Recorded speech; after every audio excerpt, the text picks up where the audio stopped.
Si tu fais souvent passer les autres avant toi, c'est probablement pas parce que tu manques de limites.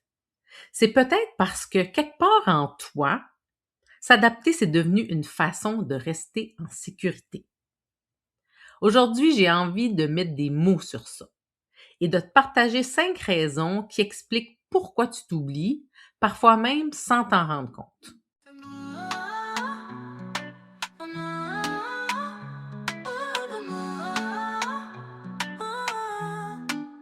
20 kilomètres, c'est de s'adapter. Aujourd'hui l'appel résonne, il est temps d'exister. Avec clarté, authenticité, sans peur, sans compromis, laisse ton cœur vibrer. Oh bah, reviens à l'essentiel. Pose tes limites, reste fidèle. Reviens à l'essentiel. Dans ton unicité naturelle. Ici tu explores, tu ressens, tu te choisis. Bienvenue dans Unicité, le podcast des femmes qui en ont assez de s'adapter pour plaire ou ne pas déranger. Je suis Suzanne Kenny, coach en conscience et leadership personnel, fondatrice de l'Espace Authentique. Ici, je t'invite à ralentir, à écouter tes besoins, à honorer ta singularité et à prendre ta juste place. Unicité, c'est être soi sans compromis. Tu ressens, tu te choisis. Pas pour devenir une autre, mais pour être toi sans compromis.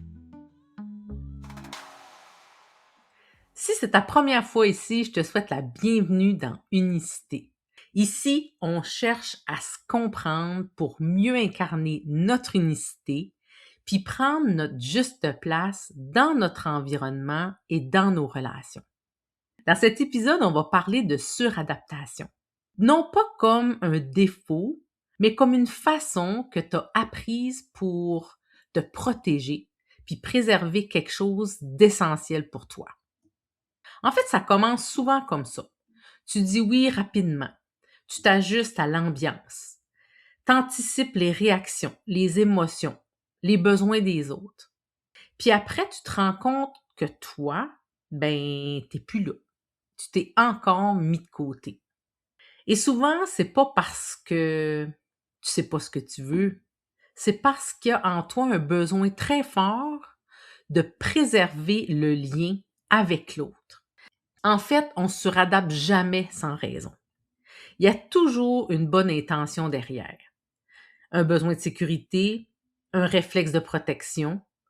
Puis aujourd'hui, je t'invite à découvrir les 5 raisons pourquoi tu fais passer les autres avant toi. Non pas pour te juger, mais pour t'observer avec douceur. Donc la raison numéro 1, ton corps associe l'harmonie à la sécurité. Quand ton corps y a appris que les tensions ou les conflits pouvaient être insécurisants, il fait ce qu'il peut pour garder la paix, pour rester en sécurité.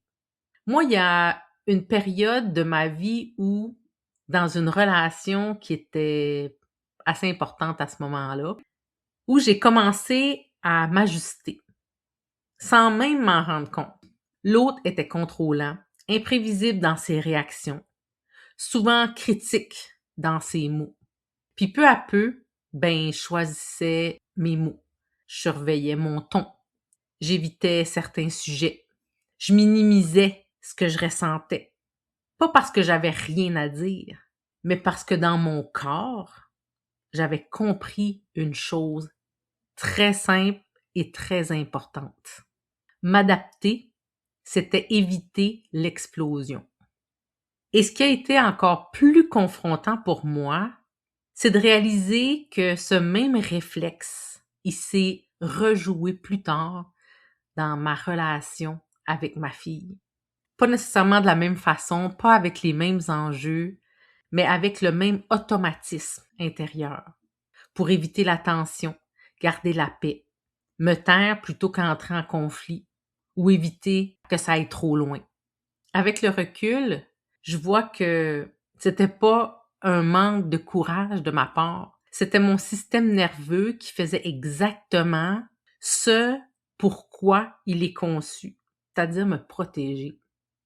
Maintenant, la raison numéro 2, c'est que tu ressens très fortement les autres. Quand tu es sensible et empathique, tu captes les émotions avant même qu'elles soient exprimées. Tu ressens ce qui est non-verbal. Donc, si quelqu'un est fatigué ou stressé, tu adaptes ton énergie, ton rythme. Par exemple, si au travail, il y a une collègue qui arrive tendue à une réunion, immédiatement, tu vas modifier ton discours pour pas trop la brusquer ou tu vas accepter de prendre en charge une tâche supplémentaire parce que tu sens qu'elle est débordée. Puis après, c'est toi qui te sens vidé, sans trop comprendre qu'est-ce qui t'arrive puis pourquoi tu te sens comme ça. Et ça, c'est typique des personnalités stables et qui aiment la collaboration. Elles cherchent l'harmonie puis le confort dans leur relation. C'est ce qui les amène à prendre soin des autres avant de prendre soin d'elles-mêmes. La raison numéro 3, dire non active ta peur de décevoir. Donc pour toi, peut-être que dire non, c'est pas juste refuser quelque chose. C'est aussi la peur de blesser l'autre, la peur de décevoir, la peur de créer une distance dans la relation. Alors tu te dis que même quand tu sais que tu devrais dire non, même quand ton esprit te hurle que tu n'as pas le temps, tu vas accepter. C'est un peu comme quand ta collègue te demande un coup de main pour un projet qui est quand même demandant ou qu'un ami t'appelle pour que tu lui rendes un service alors que ta journée est déjà bien remplie. Et là, tu t'entends répondre « Oui, oui, pas de problème », mais à l'intérieur, ton énergie, elle s'évapore tout doucement. Finalement, tu passes plus de temps à imaginer ce que l'autre va ressentir qu'à penser à ce que toi, tu as besoin. Et c'est pas le non qui est difficile. C'est cette petite voix à l'intérieur qui te dit, et si je la blessais? Et si je perdais son affection, son amitié, parce que je lui dis non? Là, après, tu te retrouves avec une frustration qui est là, silencieuse, une lourdeur sur tes épaules, comme si tu portais la responsabilité de la déception des autres, parce que tu n'as pas osé dire non.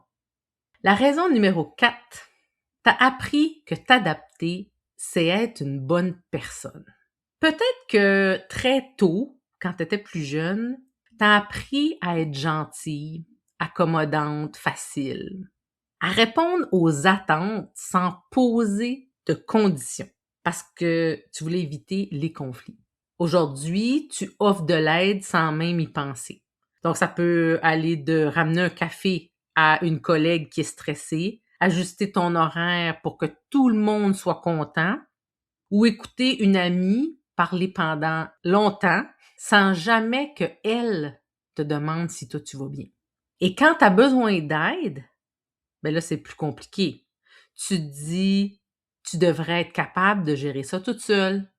Et sans t'en rendre compte, tu as appris que tes besoins passaient après ceux des autres.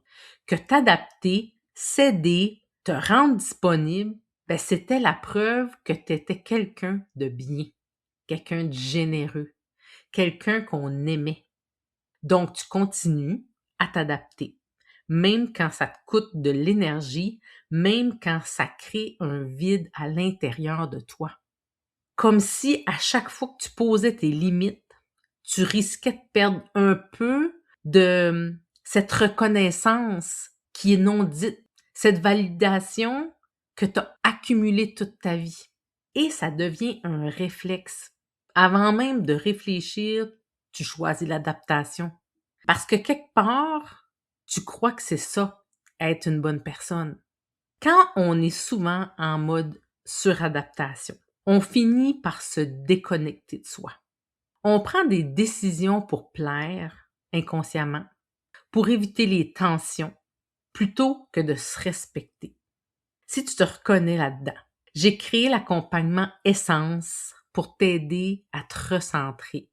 Puis, en 5 séances, on explore ton style naturel de ta personnalité, ton style adapté, tes motivations profondes et ce qui te désaligne pour que tu puisses ensuite faire des choix beaucoup plus conscients, alignés avec qui tu es vraiment. Tu trouveras les détails dans la description de l'épisode. Finalement, la raison numéro 5. tu évites le conflit, même celui intérieur. Parfois, c'est même pas les autres que tu évites. C'est l'inconfort qui se trouve à l'intérieur de toi. Tu sens une tension, une irritation, un petit frisson qui est comme désagréable, un peu comme une alerte, mais tu la laisses passer. Puis tu te dis, ben c'est pas grave, ça va passer. Tout passe. Donc tu choisis ce qui est le plus simple pour le moment, c'est-à-dire sourire, acquiescer, te taire, même si dans ton ventre, là, ça dit tout à fait le contraire, même si tes épaules portent déjà beaucoup trop de poids. Puis, il y a quelques semaines, j'ai accompagné une cliente qui avait toujours du mal à dire ce qu'elle pensait à son équipe, surtout quand elle n'était pas d'accord avec une décision. Puis, il y a une journée, pendant une réunion, elle se sentait vraiment très irritée parce qu'il y avait un collègue qui était en train de prendre le contrôle d'un de ses projets. Elle aurait pu dire son opinion, poser ses limites, parce que c'est quand même elle qui avait la responsabilité de ce projet-là, mais elle a choisi de se taire, de sourire puis de laisser passer.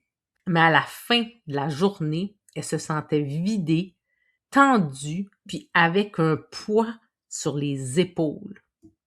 Après qu'elle m'en ait parlé, elle a réalisé que c'était pas vraiment le conflit extérieur qui la dérangeait, mais plutôt celui qu'elle avait en dedans d'elle. Son propre refus d'écouter ce qu'elle ressentait puis de l'exprimer. Donc, elle a pris conscience que sa peur de créer des conflits l'empêchait de s'affirmer. Puis ça lui coûtait beaucoup d'énergie inutilement. Donc, elle a commencé avec des petites actions, comme partager son avis dans des réunions où elle se sentait un peu moins tendue. Puis avec le temps, elle a senti une certaine légèreté. Elle a une confiance en elle qui s'est installée petit à petit. Donc, c'était plus cette tension qui restait coincée dans son corps, mais c'était plutôt comme un apprentissage, une nouvelle énergie qu'elle pouvait utiliser pour se respecter davantage. Dans mes accompagnements, on commence jamais par forcer des limites. On commence par comprendre ses automatismes. Parce que tant qu'il reste inconscient, il continue à diriger nos choix, même avec la meilleure intention du monde. Et mettre des mots sur ce qui est là, c'est déjà reprendre une partie de son pouvoir. Avant de terminer, j'aimerais prendre un moment pour résumer ce qu'on vient de voir. Donc, si tu as souvent fait passer les autres avant toi, c'est peut-être parce que, numéro 1, ton corps associe l'harmonie à la sécurité. Alors, tu te sens bien quand tout est calme.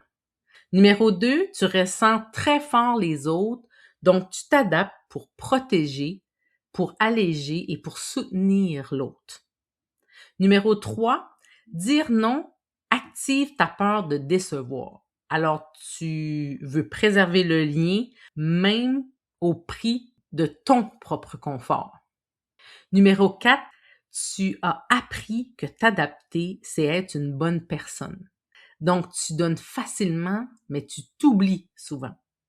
Et numéro 5, tu évites le conflit même intérieur. C'est-à-dire que tu choisis la paix à l'extérieur et ton corps encaisse tout à l'intérieur. Si tu t'es reconnu dans plusieurs de ces points, c'est une invitation à mieux te comprendre. Cette semaine, je t'invite à observer, c'est quand la suradaptation s'active. Qu'est-ce que ton corps fait? Comment tu te sens après t'être adapté? Sans chercher à changer, mais juste en devenant plus consciente. Puis la vraie question, c'est pas comment arrêter de s'adapter, parce que c'est sain de s'adapter, mais c'est plutôt comment rester en lien avec l'autre sans me trahir. La suradaptation, c'est pas une erreur. C'est une stratégie de sécurité relationnelle. Puis aujourd'hui, tu peux apprendre à la reconnaître pour faire des choix plus conscients, plus respectueux de toi-même. Je te remercie d'avoir pris ce moment avec moi. Si cet épisode t'a touché, partage-la avec une femme de ton entourage qui pourrait en avoir besoin. Et rappelle-toi, ta sécurité intérieure mérite autant d'attention que celle des autres. Alors, on se retrouve très bientôt dans Unicité. D'ici là, rappelle-toi, ton unicité est ton plus grand pouvoir. Continue de rayonner.